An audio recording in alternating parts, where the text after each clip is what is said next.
Jeremias, livro do profeta Jeremias, capítulo 29.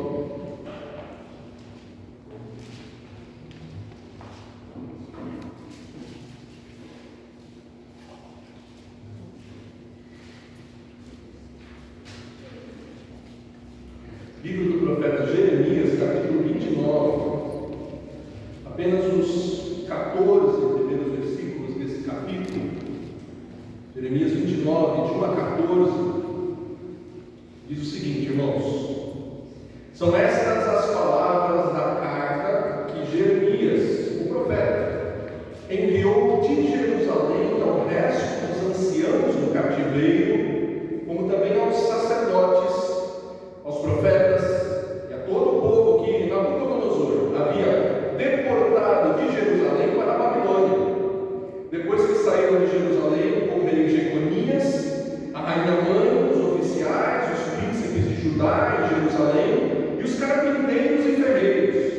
A carta foi mandada por intermédio de Elasa, filho de Safã, e de Gemarias, filho de Ilquias, os quais Zedequias, rei de Judá, tinha enviado à Babilônia, a Nabucodonosor, rei da Babilônia, e dizia: assim diz o Senhor dos Exércitos, o Deus de Israel, a todos os exilados que eu deportei de Jerusalém para a Babilônia: edificai casas e habitai nelas, plantai pomares e comei o seu fruto, tomai esposas e gerai filhos e filhas, tomai esposas para vossos filhos e dai vossas filhas a maridos, para que tenham filhos e filhas. Multiplicai-vos aí e não vos diminuais. Procurai a paz da cidade para onde vos desterrei, e orai por ela ao Senhor, porque na sua paz vós tereis paz.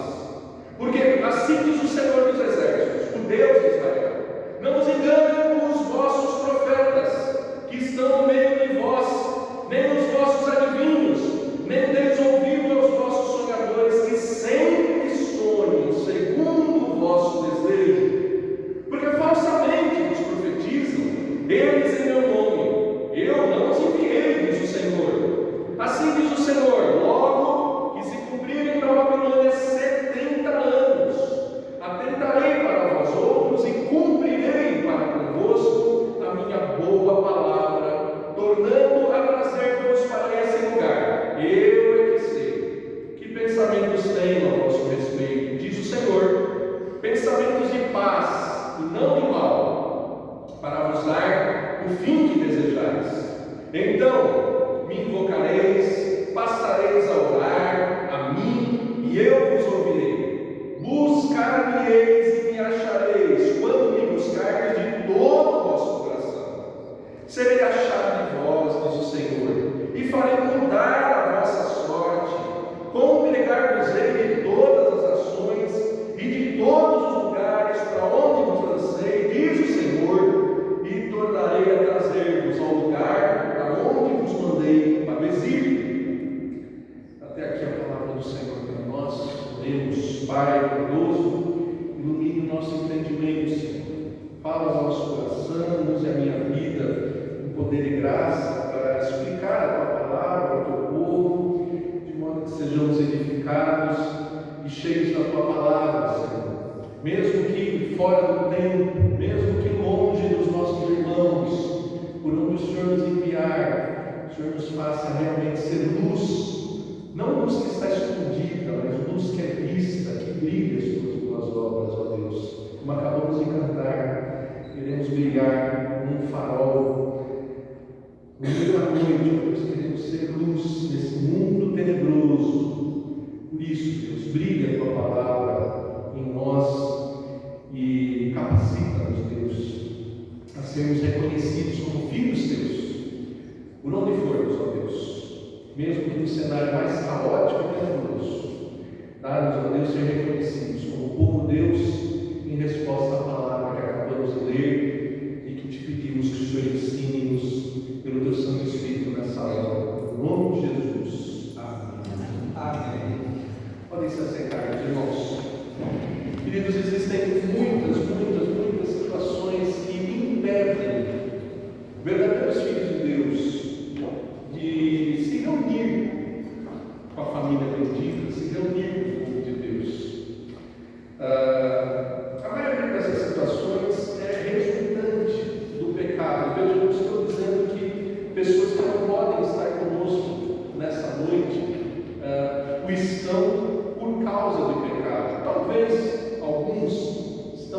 por causa dos seus próprios pecados. Mas nesse mundo que tem rejeitado a palavra de Deus, nesse mundo que tem se rebelado contra o governo do Rei dos Reis, são muitos os efeitos dos pecados de outros que alcançam os filhos de Deus e os impedem muitas vezes de estar no templo, de se reunir e de serem encontrados juntos com o povo de Deus.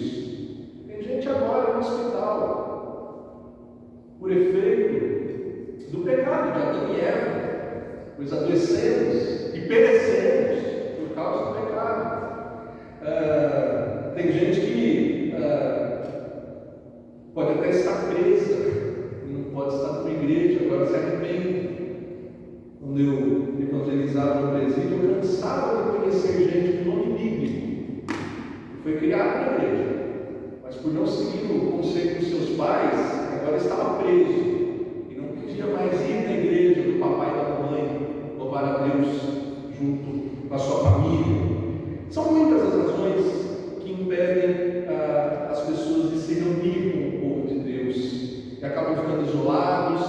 Hoje nós já temos aí uma grande população de desigrejados, muitas vezes por causa dos seus próprios pecados ou por causa do pecado de irmãos na fé, que o efeito dos seus pecados promoveu desilusão, desânimo e assim por diante.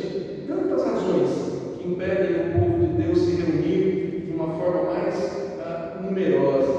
E enquanto estamos na igreja, enquanto estamos reunidos, é fácil ser reconhecidos como o povo de Deus. O povo está dentro da igreja, são os filhos de Deus. Mas e quando você sai daqui, durante a semana, quando você vai no seu dia a dia lidar com esse mundo caótico, esse mundo tenebroso, o que é que você faz para ser reconhecido como filho de Deus?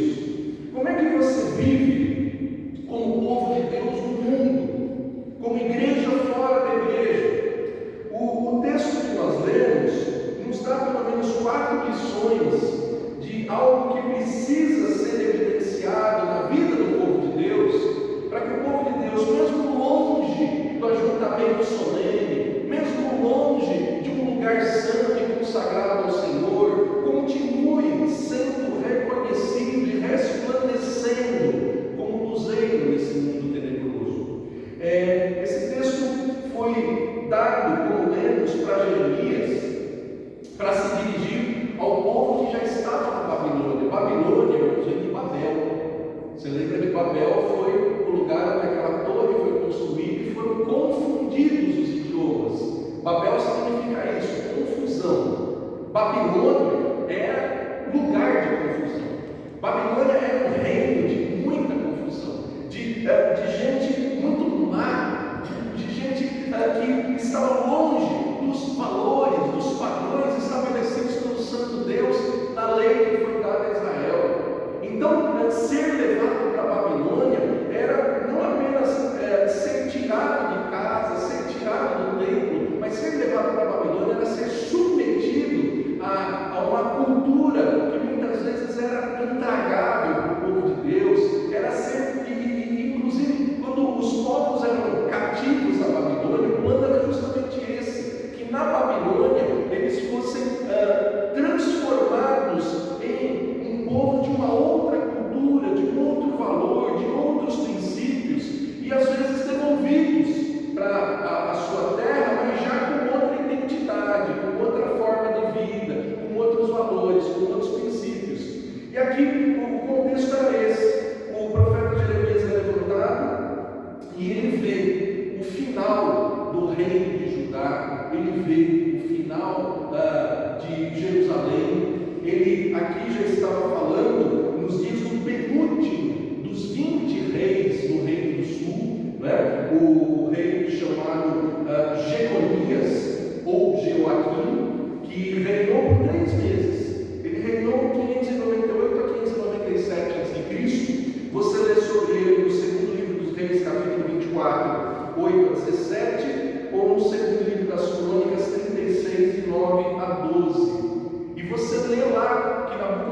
Nabucodonosor sobe para Jerusalém, captura ele, captura sua mãe, captura uma grande parte dos príncipes, como lemos aqui, leva-os para a Babilônia e no seu lugar assume Zedequias. Zedequias que reina de 597 a 586, quando acontece a queda de Jerusalém. Você lê sobre isso em 2 Reis 24, de 18 a 19, e em 2 Crônicas 36, de 10 a 12. Em 2 Crônicas 36, de 14 a 21, você vê quando Nabucodonosor sobe para capturar esse último rei, Zedequias, e lê, entre outras coisas, que a destruição que eles fizeram em Jerusalém era tão cruel, que Zedequias ele é levado para a Babilônia, mas antes os seus filhos são mortos na frente dele, e depois de ele assistir à morte dos seus filhos, ele tem os seus olhos vazados. Veja a maldade dos babilônios. Querer que a última imagem que aquele homem visse fosse a imagem dos seus filhos morrendo, depois ele não viu mais nada. Só para ele ter uma amostra do que era a maldade, do que era a confusão que a Babilônia promovia. E agora, grande parte do povo de Deus está lá. Grande parte está lá por causa da infidelidade a Deus.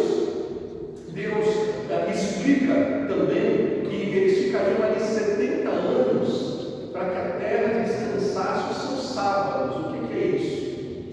A cada 7 anos, o povo de Jerusalém tinha um mandamento que não devia plantar nada, devia confiar na providência de Deus e viver com a colheita de um ano por 2 anos. Era um ato de confiança em Deus que eles nunca praticaram. E por nunca praticar esse ano sabático, que devia ser feito a cada 7 anos, agora eles iam ficar 70 anos, 10 vezes 7, longe da sua terra, longe do templo, e a terra ia ter o descanso dela. Mas como é importante, como Deus leva a sério, o descanso e a confiança que devemos ter na providência dele. Então agora eles vão passar por isso.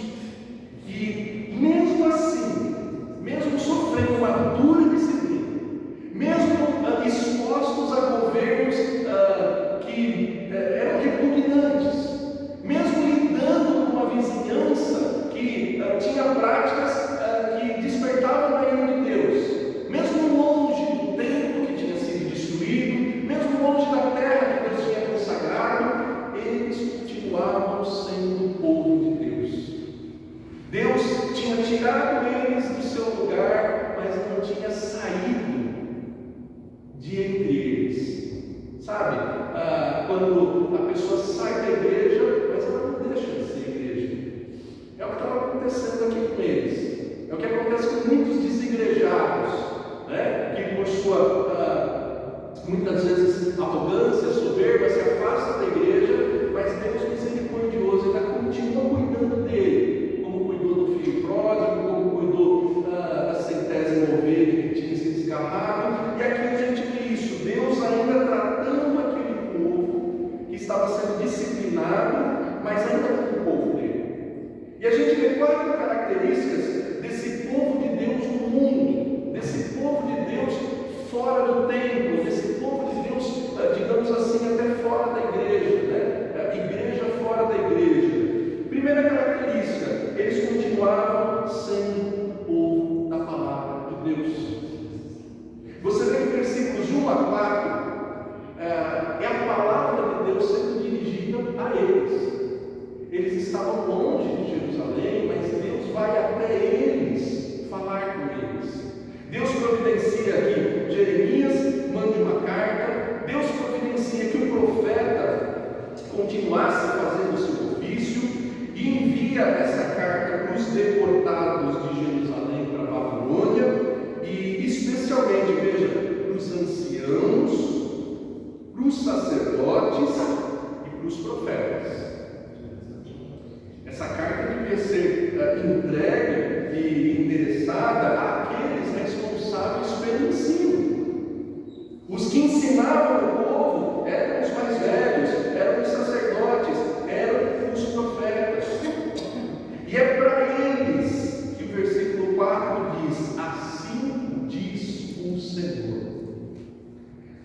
Deus começa a se apresentar assim, isso é sinal de que Deus está falando com alguém que ainda é povo dele, ainda é filho dele. Mesmo que a mensagem seja dura, ele continua tratando como filho, dizendo: assim diz o Senhor. Nesse trecho que lemos, aparece essa expressão 3 vezes. Versículo 4, assim diz o Senhor. Versículo 8, veja lá: porque assim diz o Senhor dos exércitos, Deus de Israel. E no versículo 9 ele repete: assim diz o Senhor. Eles continuavam sendo o povo que recebia a palavra do Senhor. Lá no versículo 14 também, né? Temos lá no final, no versículo 14: diz o Senhor, tornarei a trazer. E ele faz um contraponto com os falsos profetas, com os adivinhos. Faz um contraponto dizendo: olha, não escutem quem fala o que vocês querem ouvir, escutem quem fala o que vocês precisam ouvir. Deus diz algo que eles queriam ouvir, mas ele diz com mais clareza, com mais detalhes e com fidelidade àquilo que ele já tinha dito pelo profeta Jeremias. Eu acho muito interessante quando no versículo 10, assim diz o Senhor, logo, é o que eles queriam, sair rápido do meio daquela confusão, sair rápido daquela situação de escravos, de humilhados, de subjugados. Logo, que se cumprirem para a Babilônia 70 anos. Logo para Deus, para vocês vai demorar um pouquinho. Para Deus, um ano são como um dia. Um dia é como 1000 anos, 1000 anos é como um dia. Para Deus tudo é logo. Mas ele tem um tempo dele. E ele já tinha avisado que o tempo dele seria 70 anos. Como eu já expliquei para vocês, para que eles se lembrassem que o sábado devia ser respeitado, o ano sabático devia ser respeitado, a lei do Senhor não devia ser negligenciada. Ele disse, e ele manda a palavra, mas o fato deles receberem a palavra significa que eles continuavam sendo o único povo dentre todos os povos com quem Deus falava. Veja que Êxodo capítulo 19, versículos 5 a 6, a aliança que Deus faz com o povo é justamente considerando isso. Olha só, Êxodo capítulo 19, versículos 5 a 6 diz: agora, pois, se diligentemente ouvirdes a minha voz e guardardes a minha aliança, então sereis a minha propriedade peculiar dentre os povos, porque toda a terra é minha, mas vós me sereis reino de sacerdotes e nação santa. São essas as palavras que falarás aos filhos de Israel. Reino de sacerdotes. O que se esperava de um sacerdote? Quando você vai lá em Malaquias capítulo 2, versículo 1, Deus se dirige aos sacerdotes que estavam negligenciando o seu ofício. E mais especificamente em Malaquias, veja só, capítulo 2, versículo 7, diz lá o que se espera encontrar na boca de um sacerdote.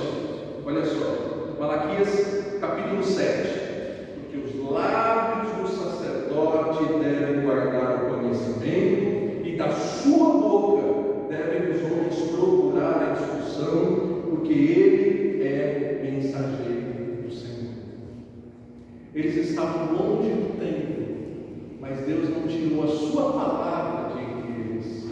Deus não tinha ainda desistido de usá-los como sacerdotes, em quem todos os homens poderiam buscar e encontrar o conhecimento dos seus lábios. A palavra estava entre eles, e a palavra é fundamental. Você se lembra que Jesus Cristo disse: nem só de pão viverá o homem, mas de toda a palavra que procede da boca de Deus. Nós lemos agora há pouco o Senhor Jesus dizendo que não passará nenhum tio da sua lei. Em Mateus 24:35 diz: passará os céus e a terra, mas a minha palavra não passará. E com quem está essa palavra? Onde deve estar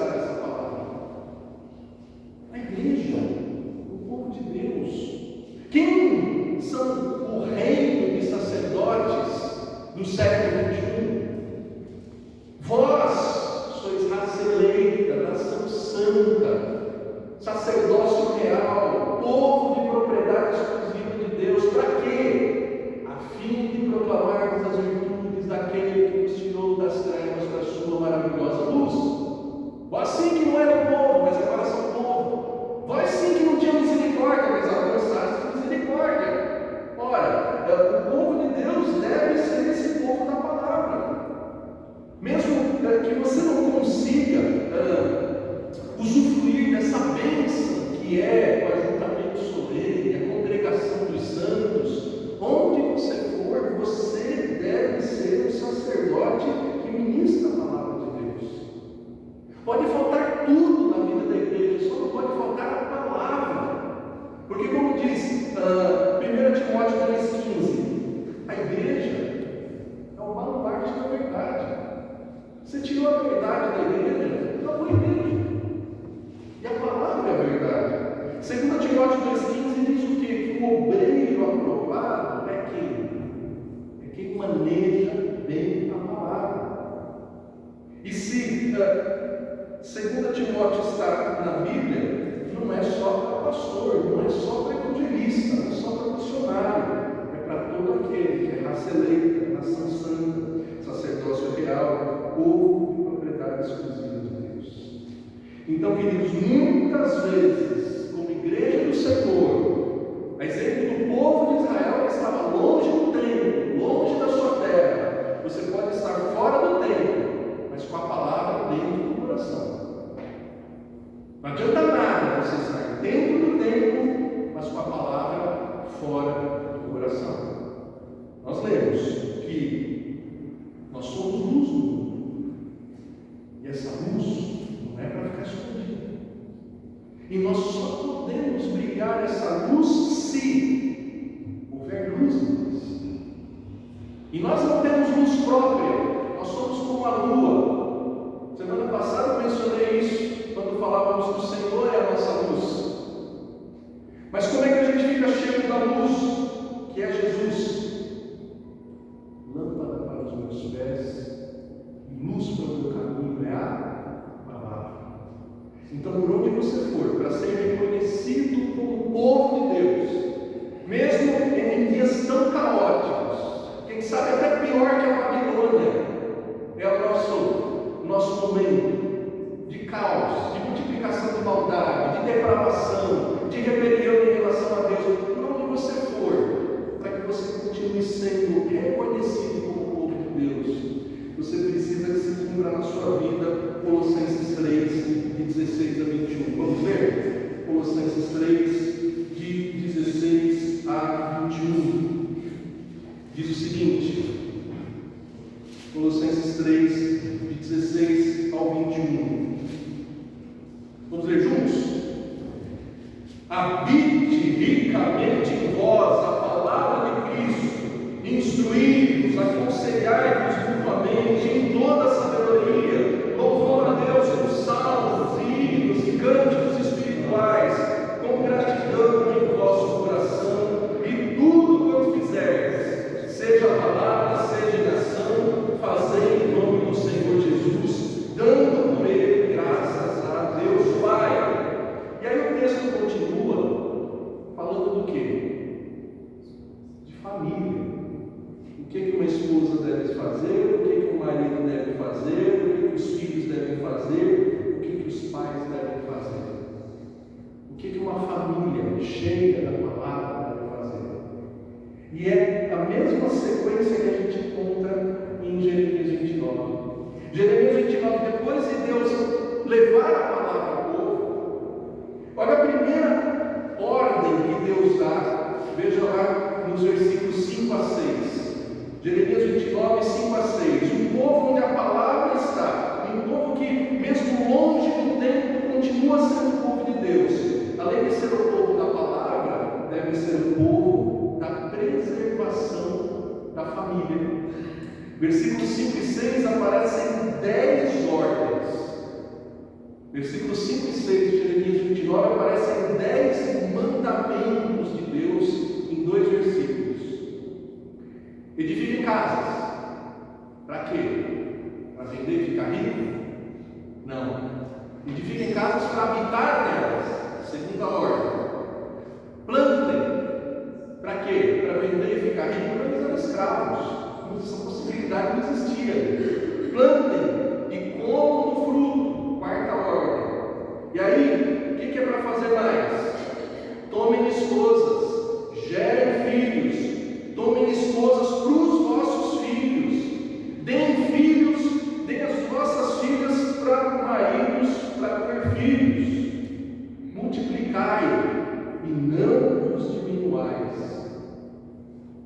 eco daquela palavra de Deus no sexto dia da criação, quando a Trindade Santíssima se reúne e diz: façamos o homem a nossa imagem e semelhança. Façamos o homem a nossa imagem e semelhança. E Deus os criou, homem e mulher. E o que Deus manda aquele homem e aquela mulher fazer? Sujeitar e dominar a terra, cultivar, plantar, cuidar, edificar. O que mais? Sede fecundos, multiplicai-vos. Veja, não é porque eles estavam sofrendo a disciplina dos seus pecados que a família deles ia minguar.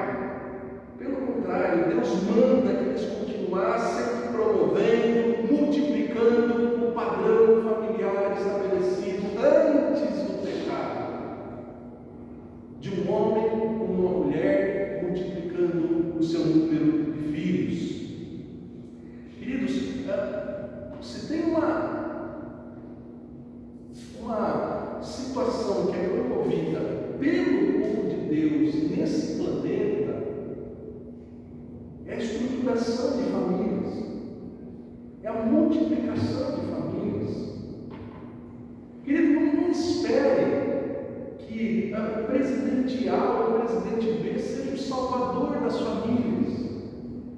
Não espere que terapia familiar ou alguma outra técnica ou algum outro treinamento cure a família. A família foi criada por Deus. A família é tão combatida, né, com todas as letras, né, no seu modelo denominado aí judaico-cristão, é o modelo apresentado por Deus desde antes do pecado. E por que é tão importante cuidar da família? Por que é tão fundamental cuidar da família? Porque a família é o principal núcleo de proteção. Sexta-feira eu estava visitando um leito do hospital e estava lá um senhor de 56 anos de idade, que tem 3 filhos, 2 esposas. E ele falou: eu vou sair daqui, eu não sei para onde eu vou. Porque infelizmente os seus 2 casamentos, a sua família, o seu relacionamento com os seus filhos não deve ter sido saudável, de modo a manter a harmonia familiar, a união familiar. Veja, ele não tem para onde ir, mas ele tem quem poderia cuidar dele. E ele está com uma mobilidade reduzida, porque teve fraturas expostas, assim, ele é alguém que precisa de cuidados, mas que se apresentou completamente só. Veja, queridos, não era para ser responsabilidade do hospital, do Estado, a família podia cuidar dele. Aliás, se o 5º mandamento fosse cumprido pelos filhos dele, honrar pai e mãe, dar acesso à vida longa e vida boa. É só um caso que mostra como uma família desestruturada envolve outras pessoas, outros recursos que também têm as suas necessidades, mas que vão ter que cuidar desse. Já há mais de 30 anos, não é de hoje. Como é que está a família brasileira? Outro dia eu ouvi um dado que 50% dos partos feitos no SUS não tem o reconhecimento dos homens, dos pais. Faz falta para essas crianças um pai ajudando a mãe a criá-los? Será que faz falta para essas mulheres que têm que trabalhar a jornada dobrada, tripla, cuidar dos seus filhos? Será que esse modelo que aqui é apresentado, incentivado, que a Bíblia diz não diminuais, mas multiplicais, será que se as famílias que vai ser bem, toda a sociedade estaria melhor? Isso ia refletir em índice de criminalidade, isso ia refletir em índice de saúde, isso ia refletir em economia. Será que quando a família vai bem, tudo vai bem mesmo? É lógico que sim. É lógico que sim. É lógico também que nem todos são obrigados a casar e que a bênção de Deus não está apenas sobre aqueles que estão casados e que têm filhos. Não, nada disso. Mas é importante a gente não esquecer. Você vê, por exemplo, o Salmo 127. Diz lá: se o Senhor edificar a casa, então trabalham os que a edificam.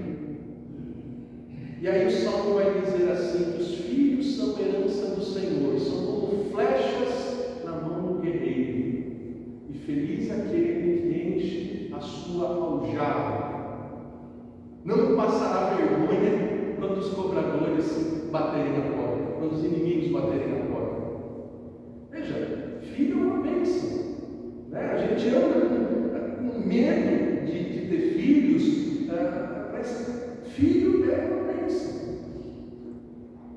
O Salmo 128 vai continuar dizendo: bem-aventurado o homem que tem o Senhor, porque na sua casa a sua mulher vai ser como uma videira frutífera. É bênção. Família, a Bíblia diz que família grande é bênção. Eu sei que você que conhece uma família grande sabe que não é fácil cuidar, sabe que não é fácil educar, mas isso não muda a realidade do que as Escrituras dizem. Mas também, como eu disse, ninguém é obrigado a casar. Veja comigo, 1 Coríntios 7, 1 a 5. Mas o padrão de pureza, de santidade familiar reflete onde está o povo de Deus, onde o povo de Deus influenciou. Veja só, 1 Coríntios 7, 1 a 5. 1 Coríntios 7, 1 a 5 diz: quando eu me escrevestes, é bom que o homem não toque em mulher. Está vendo? Melhor mesmo é nem casar. Mas o texto continua dizendo: mas por causa da impureza, cada um tem a sua própria esposa e cada uma o seu próprio marido. Ou seja, se você conseguir ser celibatário, amém, aleluia. Você não vai perder a bênção de Deus se você nasceu virgem, como todo mundo, e morrer virgem. Mas o texto continua dizendo: o marido conceda à esposa o que é devido, e também semelhantemente a esposa ao seu marido. A mulher não tem poder sobre o seu próprio corpo, e sim o marido, e também semelhantemente o marido não tem poder sobre o seu próprio corpo, e sim a mulher. Não vos priveis uns aos outros, salvo talvez por mútuo consentimento, por algum tempo, para vos dedicardes à oração e novamente vos ajuntardes, para que Satanás não vos tente por causa da incontinência. Queridos, homem e mulher têm carências, têm necessidades que a criação divina providenciou o suprimento debaixo da bênção de Deus, protegendo da promiscuidade, protegendo de tantas consequências que há quando falta fidelidade no casamento. O texto continua dizendo mais algumas coisas. Veja só, versículo 9: caso, porém, não se dominem, que se casem, porque é melhor casar do que viver abrasado. Então, não é só lá na Babilônia que era importante casar e ter filhos. A Bíblia vai ensinando que o casamento continua sendo uma bênção para que haja todo o suprimento necessário, emocional, afetivo, enfim. Mas o texto diz mais alguma coisa. Olha só, versículos 36 a 39. Versículo 36 a 39. Entretanto, se alguém julga que trata sem decoro a sua filha, estando já a passar-lhe a flor da idade, e as circunstâncias exigem, faça o que quiser, não peca, que se casa.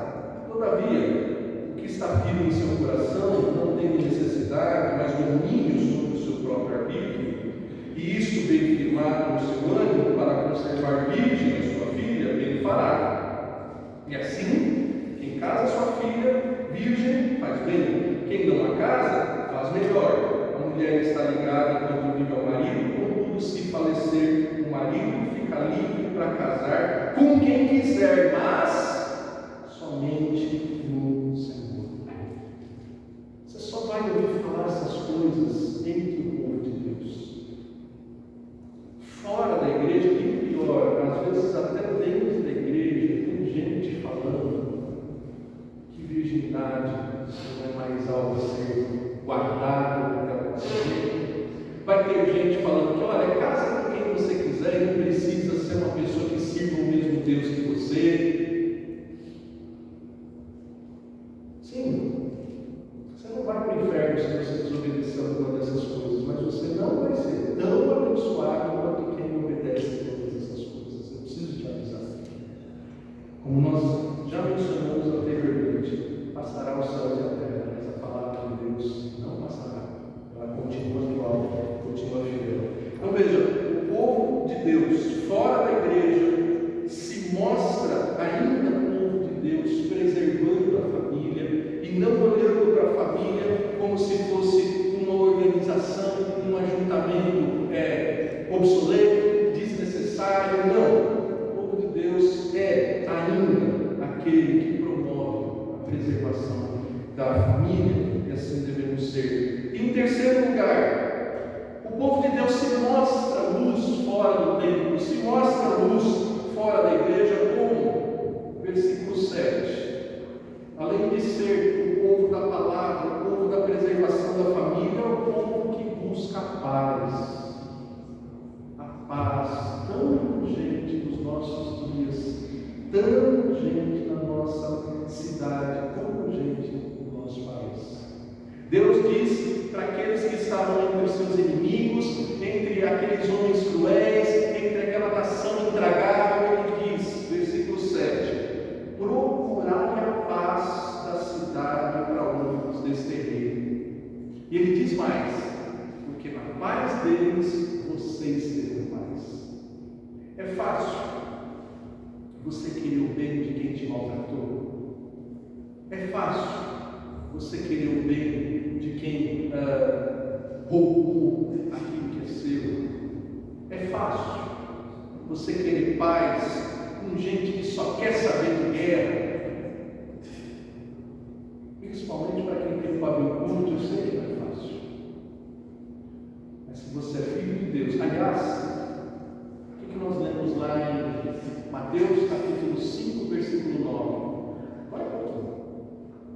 Bem-aventurados os pacificadores, porque serão chamados filhos de Deus.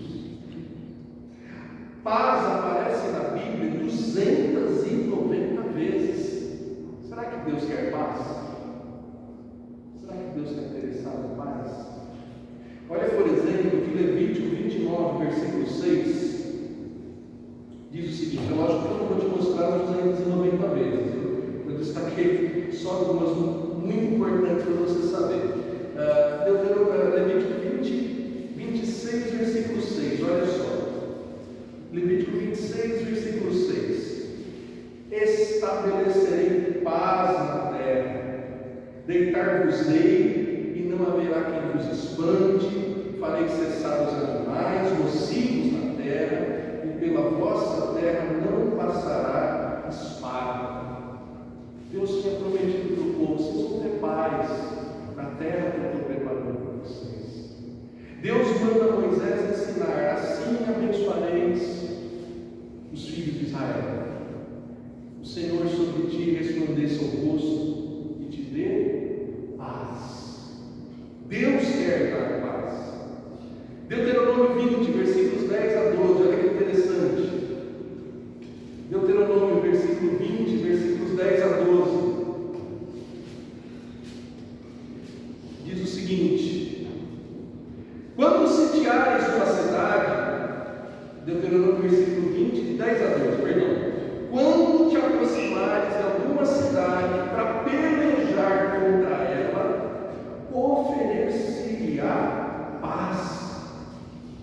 sua resposta é de paz e te abrir as portas, todo o povo que nela se achar será sujeito aos trabalhos forçados e te servirá. Porém, se ele não fizer paz contigo, mas te fizer guerra, então assim te harás. Você já deve ter ouvido falar, mas a Bíblia fala de tanta guerra, fala de tanta matança. Mas todas aquelas guerras começaram assim, com Deus dando a sua promessa de possessão da terra para o seu povo e o povo chegando oferecendo paz. É importante entender, queridos, que quem se prepara para a guerra deve estar interessado na paz. Quanto mais preparado para a guerra você estiver, mais o inimigo vai ver o teu preparo e vai falar: não, com esse aí eu não quero brigar não, então sigamos em paz. É assim que deve ser.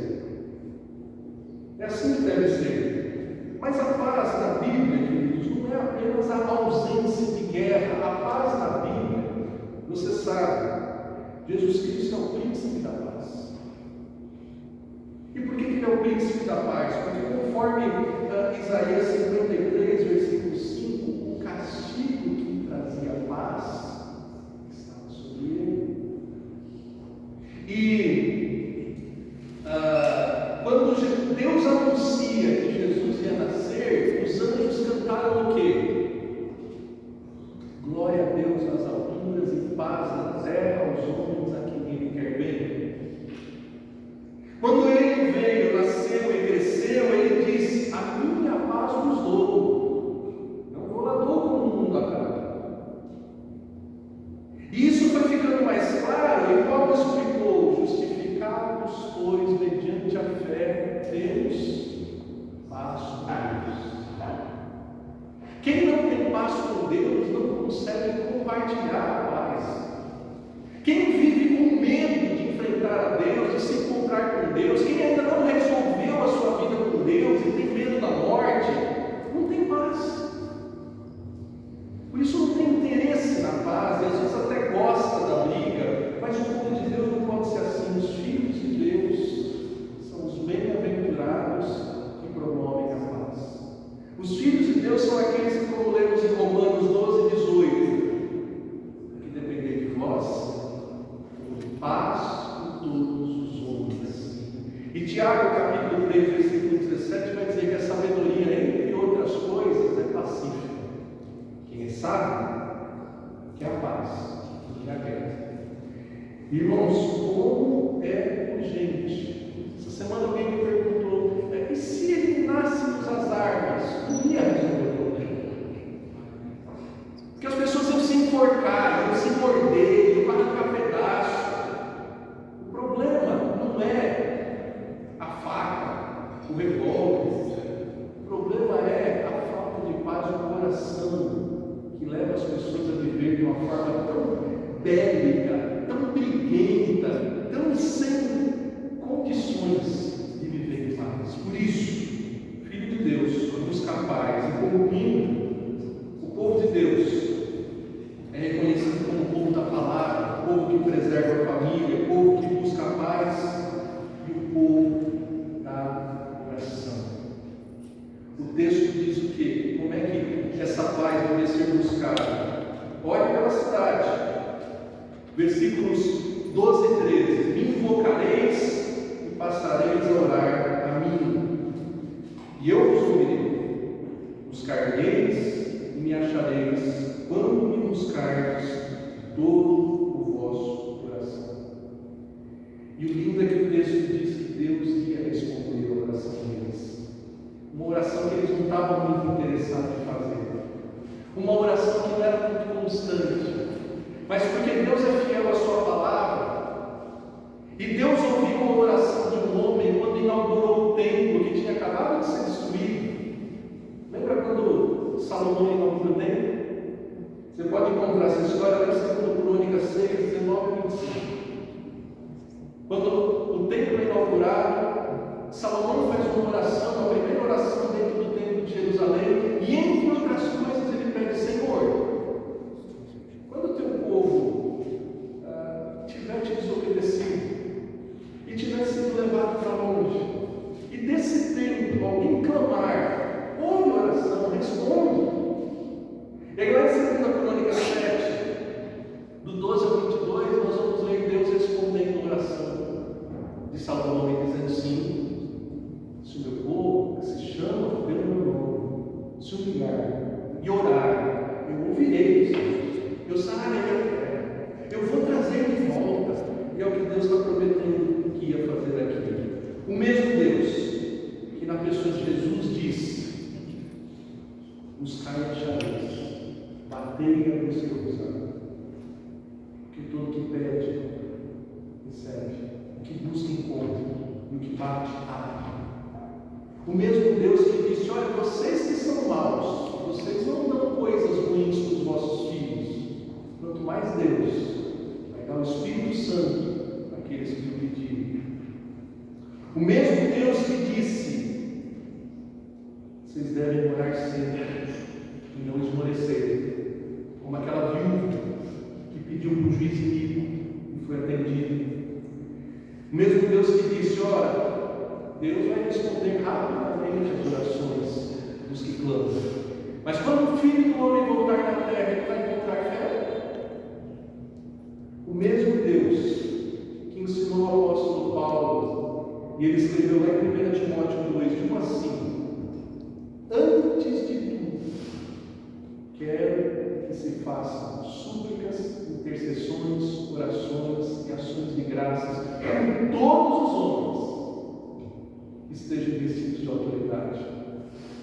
Esse mesmo Deus está recebendo as nossas orações. Para onde vão as nossas orações? Veja comigo Apocalipse 5, 7 a 10. Apocalipse 5, de 7 a 10.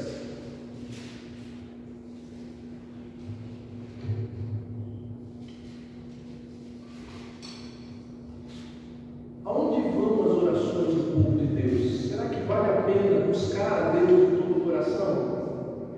Apocalipse 5, 7 a 10 diz o seguinte: veio, pois, e tomou o livro da mão direita daquele que estava sentado no trono.